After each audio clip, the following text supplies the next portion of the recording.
Hey Smarties, welcome back. Let the learning begin. Alright, so let's update the calendar. It is a Saturday, so technically we usually aren't in school, except because of the pandemic and because we don't have as many hours as we usually have. It makes sense to kind of just stretch it out over every single day. Even if you don't do this one on Saturday, you do it on Sunday or Monday, the practice is still really good for your learning, and the time together is kind of important. You can always skip this piece of the calendar and jump to the micro lesson, because the micro lesson would be valuable any day of the week. Make sure that when you're working, you always keep a notebook or composition handy so that you can put your information in between, sandwich in between the covers, the front and the back, and then you can reference back to your book at any given time, because everything that we're covering in these little lessons is going to be super valuable, whether you're going into kindergarten or first grade or second grade or going to TK. All right, so yesterday was not Thursday. Yesterday was Friday. So I'm going to just move that information up. I have my handy dandy smart cards, and I've been working very diligently to put it into my own schema so that I can pull it from my own smart brain. I need a happy little face space. So this will be Mace the face space. Yesterday was Friday, capital Friday. Just going to put a period there, which means today is not Friday. Today is the last day of the week. It's Saturday. Capital Saturday.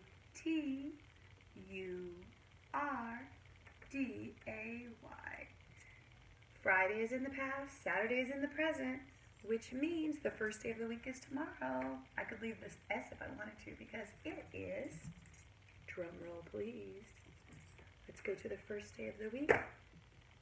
Saturday, all the way back to the top. Sunday. Sunday is the first day of the week. Sunday. And it happens to be a compound word. When two little words get together and make a big word, that makes it a compound word. So tomorrow will be capital Sunday. We're going to put a period right there. So yesterday was Friday, it's in the past. Today is Saturday, it's in the present. Tomorrow will be Sunday, it's in the future. Now I'm going to erase my lovely entry. It was kind of like a notebooking entry. I don't want to erase the past. I don't want to erase my past. And we got a huge thing of lemon juice. Huge, like huge. It's a lot of work though to juice things. Phew. It's going to be very lovely to get to enjoy that juice. It's like the little red hen. My boys helped me do like 10 of them, and I did like 200 of them. Sheesh. And then I had to clean it after their 10, which was like the work of juicing 200 pieces of citrus. Crazy. A mother's work is never done until they're grown. Today is Saturday.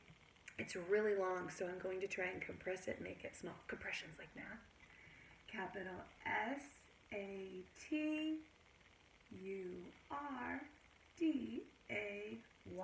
Today is Saturday, April.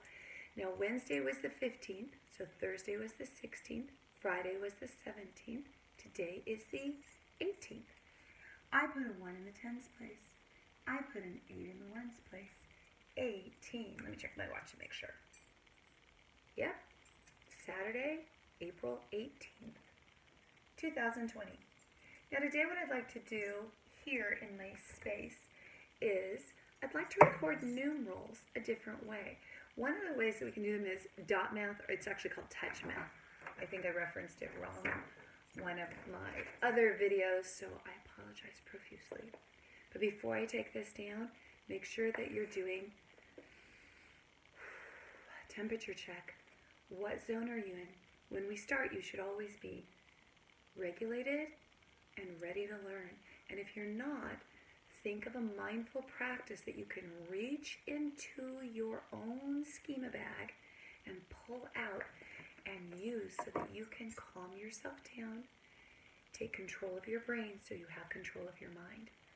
Now, one of my students, Oliver, came up with a really great strategy. A practice he uses at his home and he shared with our class was to use, it's called bubble ball. Now, he has this actual ball that you put bubbles in, and when you squeeze it, it makes a big bubble, which you then can pop. Now, we don't have a bubble ball, the rest of us that are in the class, so what we did instead is we simulated bubble ball. So you're going to take a bubble, pretend with your two hands, and you're going to breathe in when you're squeezing it. And while you're squeezing, out is coming the bubbles. So now you're going to exhale the breath, and you're going to create the bubble. And then you can pop it. Okay, so we're going to squeeze in.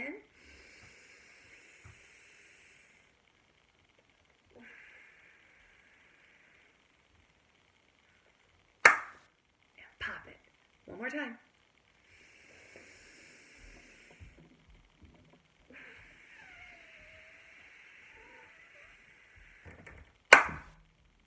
So, snaps to Oliver for that great growth mindful mind shift.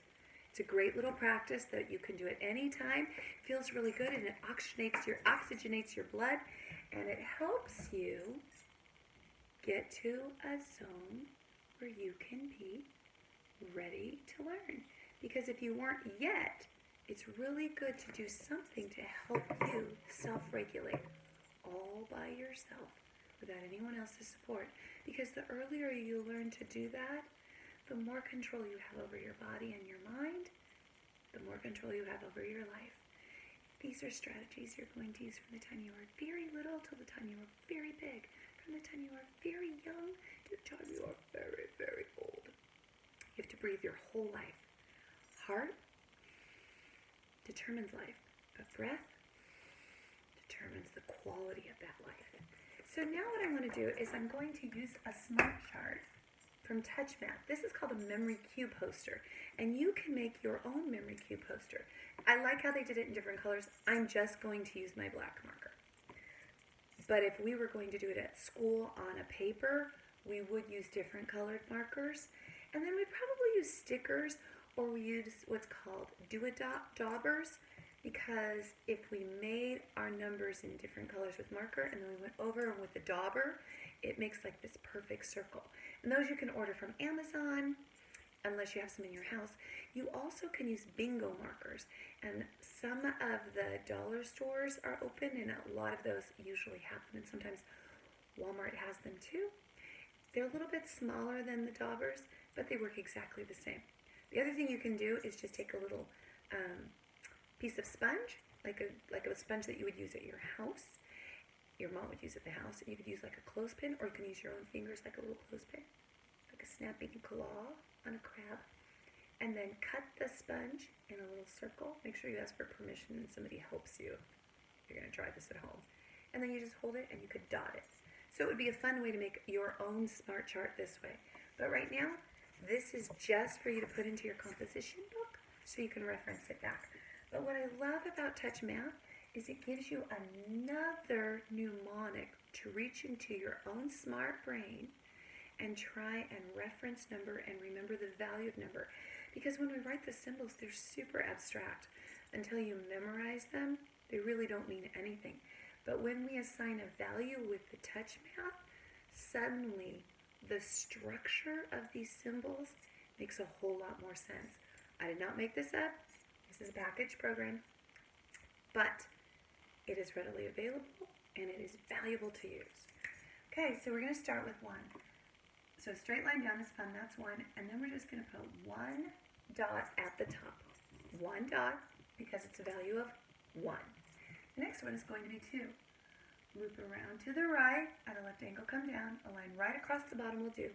That makes 2. See how I have 2 fingers? 2 dots. One is going to be at the top corner, the top point, it's not really a corner, and then at the bottom point. It kind of closes off the 2. 1, 1, 2. See how the value is being assigned to each digit? It helps it make a lot more sense. Now let's do a 3. Go right around the tree, right around the tree. That makes 3. Now this one has a dot at each of the points as well. 1 at the top, 1 in the middle, 1 at the bottom.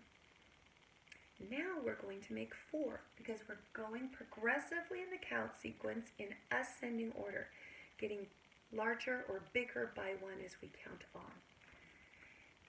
Down and over right, looks like a capital L, and down some more. That makes 4. Now if you look closely, if we closed in the top, it would look like a square. So all we're going to do is we're going to put a dot here, a dot here, so 1, 2, 3, and then right where those 2 points connect, so it looks a lot like you're making a structure of a square. 1, 2, 3, 4. 1, 2, 3, 4. Now we're going to make a 5. Across left and down, loop right around. That is how we jive when we make a 5. Now we're going to put 1 at this point, 2 at this point, number 3 is at this point. 4 is going to go right here kind of in the belly because there isn't another point until we come to the end. And 5. 1, 2, 3, 4, 5. And we follow the structure around kind of like we're following it on a track. The next one is going to be 6. At a left angle, come down, loop right around. That is how we get our kicks when we make a 6. Now this is where it gets a little tricky because there's only 1 point. So what we're going to do is on that looping slide that comes down, that's where we're going to place 3 dots, and then we're going to loop around them with an additional circle, like kind of a circular frame around them. So we're going to do 1 dot here and make a loop around it. Kind of looks like an eye, like an eyeball. So there's 1, 2. Here's the third one. It's solid, and we make another one of those eyeballs around it. So it's 1, 2, 3, 4, and we need 2 more. So they're going to come down here. So now we're at 5, and we're going to go around it, and that is 6. 1, 2, 3, 4, 5, 6.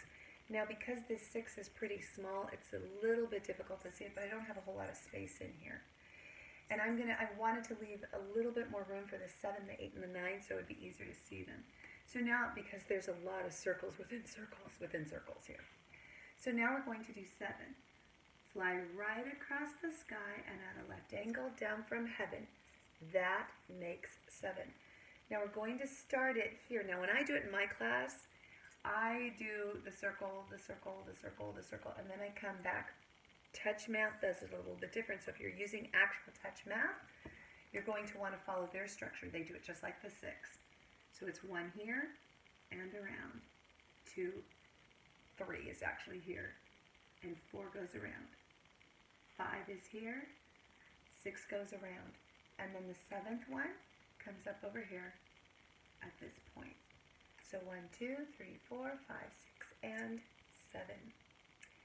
Now 8 is going to put them at all of the sides to where, again, it looks kind of like the structure of a square when you see, like if you connected those circles, those dots, you would have a square.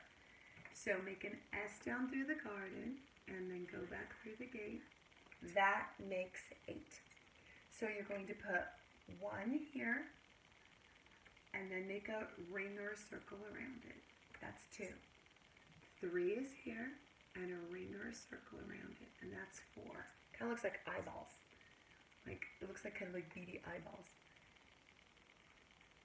5 is here, 6 around it, 7 is here, and 8 goes around it. Now I'm going to do 9 in here because there's a lot of circles in it. So 1, 2, 3, 4, 5, 6, 7, 8, and we're going to do 9 here. On the left, make a loop. On the right, add a line. To the left, make a loop. On the right, add a line. That makes 9. Now we're kind of going to follow the same format right over here where you see the curve at the top. So we're going to put 1 here, and 2 is going around it. There's so many at 9, it makes it really difficult. So we have 2 there. Then we're going to put 1 here, 3 is here, and 4 goes around it. 5 is here, and 6 goes around it. 7 is down here, and 8 goes around it. And then over here, kind of in the middle, we're going to put 9. That almost kind of looks like a dog. This is his nose and his eyes, and like a poodle dog, kind of like, you know, the fluff when they make a poodle dog. So if you look closely at them, they look a little bit like creatures, kind of like aliens.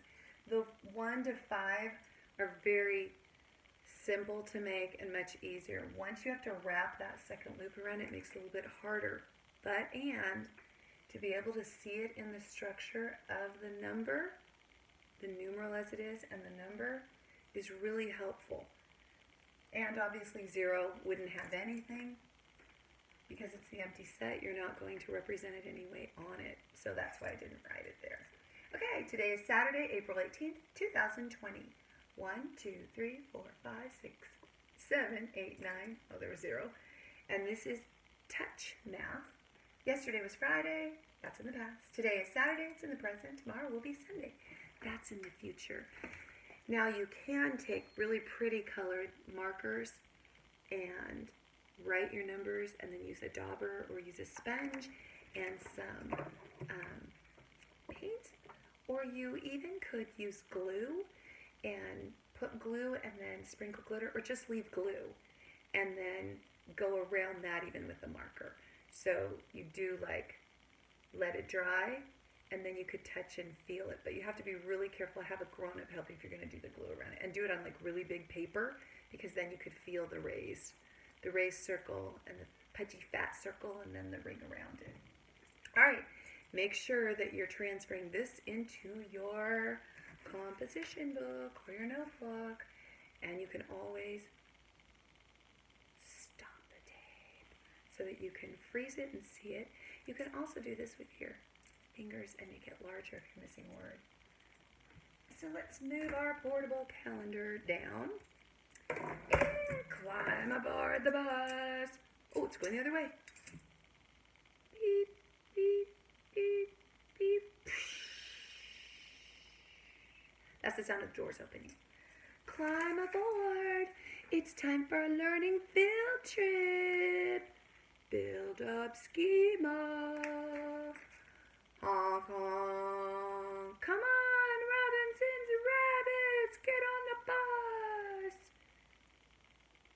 I look like a unicorn. See it? A unicorn rabbit. That is my dream come true. And yet it looks like Super Teacher in the front. I've never driven a bus. You would not want to ride on a bus I actually drive on because I have some vision issues. We'd end up either not moving or, well, not moving. When you hit stuff, you don't move, right?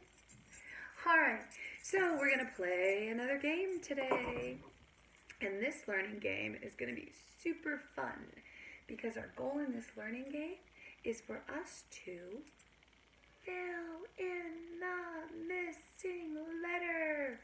We've done this game before with beginning sounds, but what I realized I hadn't done is given you a reference chart. We just did it out of our own schema, which is a great strategy, but it's a little bit more amenable if we have some support. So I provided a support strip at the top, and none of these words are going to use any letters that are not already provided up at the top. And I can see that you can't see the leaf. Let's see, can you see leaf now? Well, leaf. There you go. That's much better. I'm further away. Can't see all the wrinkles, right? Okay, don't go in like this now. Go back further. I know, it's crazy.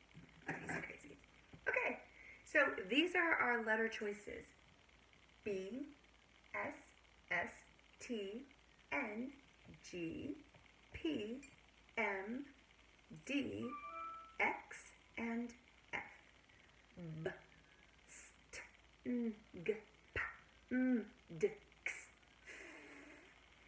So let's say what we see, and then we're going to punch the ending, and we're going to find the symbol that represents the sound that we say and that we hear and that we would expect to see to complete the word.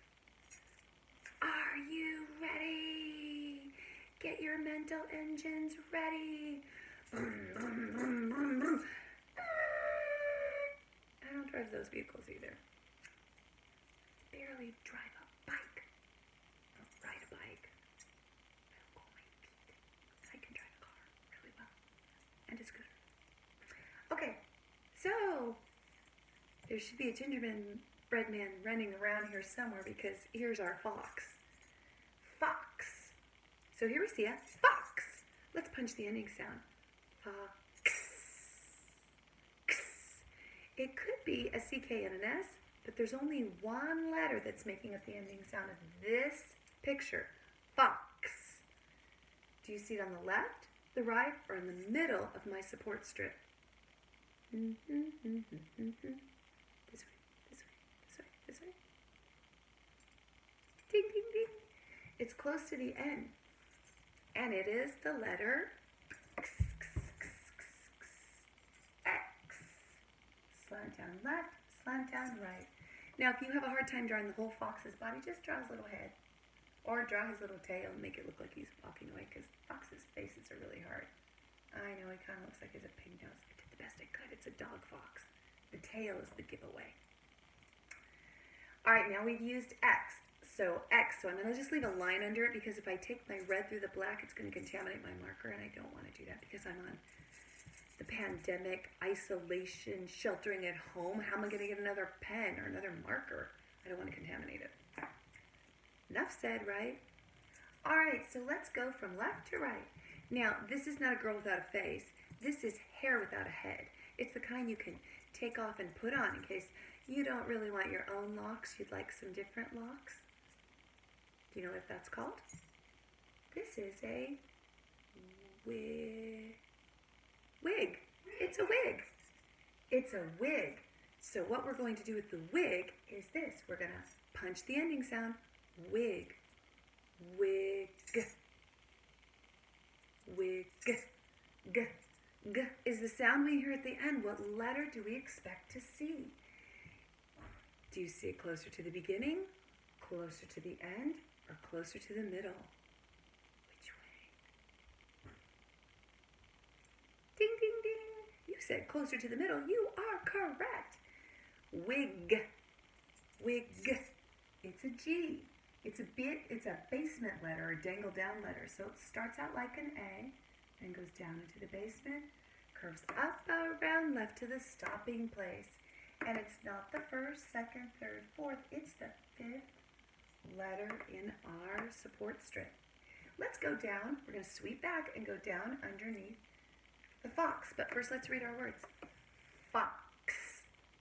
Wig. This is, now, it's this. It was really hard to draw, so I had to make a head. We're not doing the head. It's what's on top of the head. It's called a hat. Hat. Hat. Hat. Hat. What letter do we expect to see when we hear T? Closer to the beginning, closer to the end, or the middle of my strip? Ding, ding, ding, ding, ding. It is a T. T.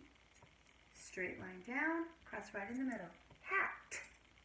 Now this is what a baby wears so they don't get slobber all over them and they don't get food all over their clothes. Do you know what it's called?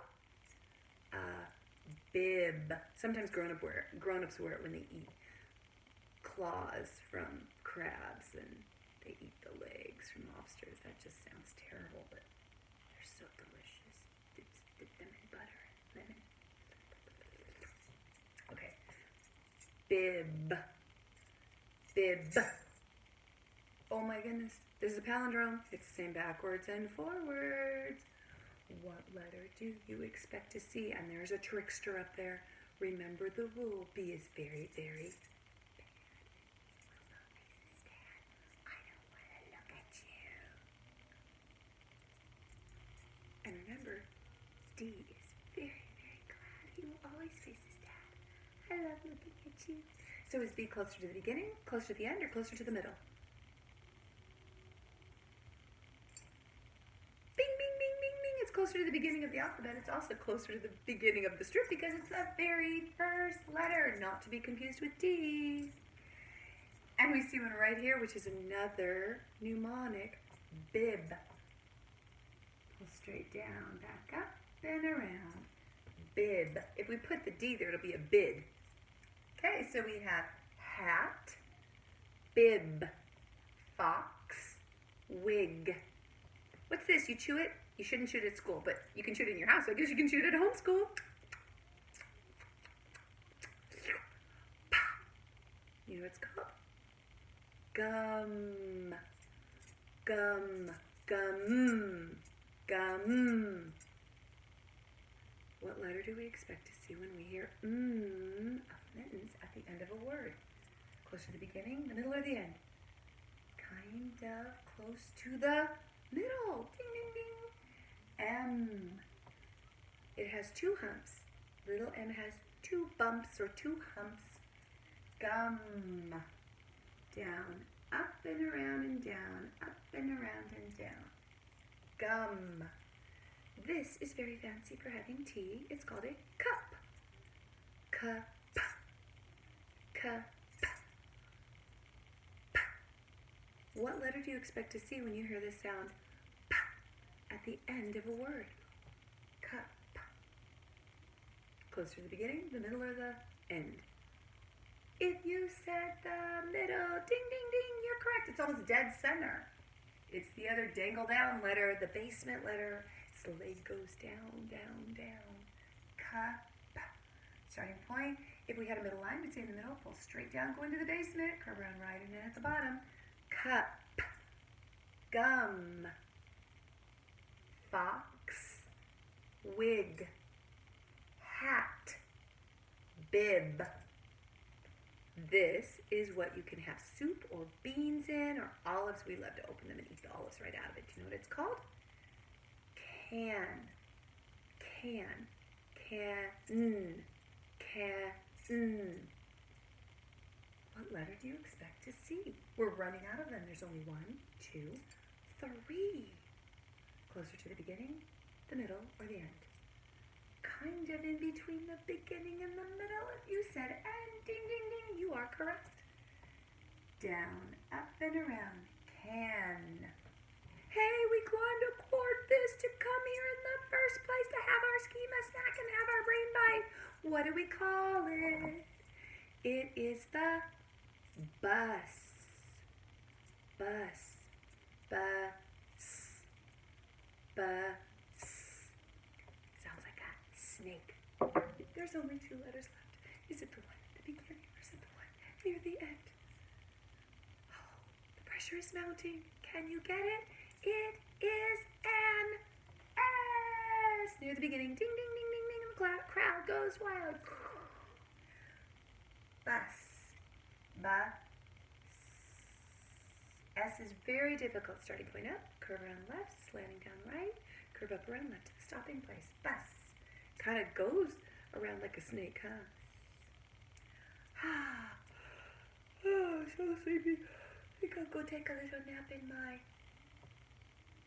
bed. Bed. Bed. Bed. Hey, I realized there's one more letter. There's 2 at the end. I missed one of them. I didn't even see it.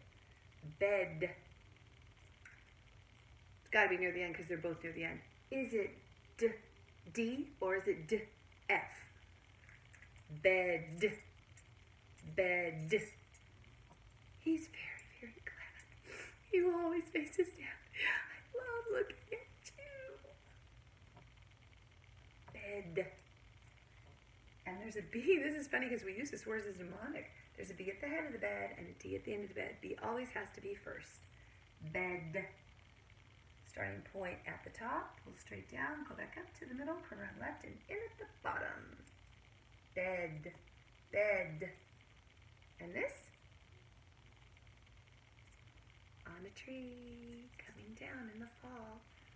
Leaf, leaf, leaf. There's only one letter left. Process of elimination, people. It's got to be an F. Starting point up, curve around left, straight down, kind of looks like a candy cane. Cross left in the middle, leaf, bed, leaf. Let's read them all again. Let's read our letter strip first. This is our support strip. B, let's read them by name, and then we'll read them by sound. B, S, T, N, G, P, M, D, X, F. We should have probably done that at the beginning, huh? And the sounds. Well, you can do that the next time you watch the tape. Let's do the sounds now. B, S, T, N, G, P, M, D, X. And you want to be really careful with the B not to add what's called the schwa. You don't say a B, B. It's B, B. Drop all the extra sounds. Otherwise, this would not be a bed. It'd be a bu-ed. Bu-ed. It's not a bu-ed. And this would be a bu-us. Just a bus. All right, let's read all of our words. Fox. Wig. Hat. Bib. Gum. Cup. Can. Bus. Bed. Leaf. Fox. Wig. Hat. Bib. Gum. Cup. Can. Bus. Bed. Leaf. Does it matter what order we read them in? No. Fox. Hat. Gum. Can. Bed. Wig. Bib. Cup. Bus. Leaf. And what would be fun is you can extend the learning and get some traction action on this by making picture cards and making word cards, keeping them separate, matching them to read them. Making word cards and dropping the end off or cutting the end off and matching them to make the words. And what you can do is on the back of the picture, you could write the words. So if you get confused, you can just turn it over and check. It's self-checking. You could also have somebody show you the picture and then you try writing it on a white mat or a whiteboard or on a piece of paper. You can also draw them and write them and play like a rolling the dice game where every time you roll a certain letter, you have to try and make a certain word, so you could assign each letter a value. You could also do rhyming. You could add other words that you could make and try and do other pictures as well. There's a lot of fun stuff that you can do with all this information. But for now, we're all done. Time for me to go have a Saturday. I don't usually work on Saturday. You know, I gotta still get that laundry done and clean up after those little people and train them so they can grow up and be responsible adults. I don't have to do all the work. So for now, Smarties, goodbye. Come back again, ready to learn, and I'll be ready to teach. Here's some pride, put it inside. Here's some love. You can save it for later or take just a little bit off and have it for now. All right, till I see you on another video, Super Teacher out.